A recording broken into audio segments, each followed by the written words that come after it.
throughout your whole career at Amazon, it appears to me like you paid yourself about $80,000 a year in total.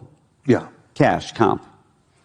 And never took additional equity in the company the entire time. No, I never did. And I asked the comp committee of the board not to give me any comp. And my view was, I was a founder. I already owned a significant amount of the company, and I just didn't feel good about taking more. I felt I had plenty of incentive.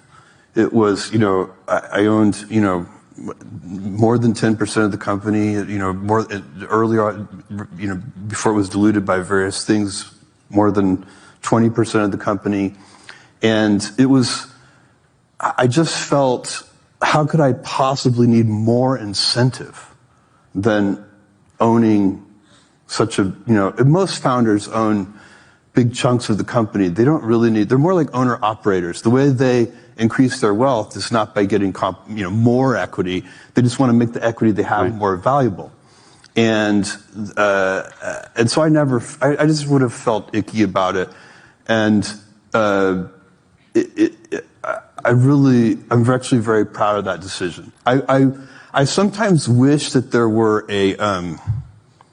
and maybe you can do this, Andrew, or maybe the Washington Post will do this, but somebody needs to make a list where they rank people by how much wealth they've created for other people.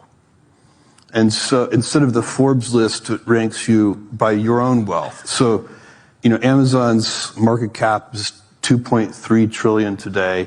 I own about, 200 billion-ish of it. So if you take 2.3 billion and subtract out the piece I kept for myself, then I've created something like 2.1 trillion of wealth for other people.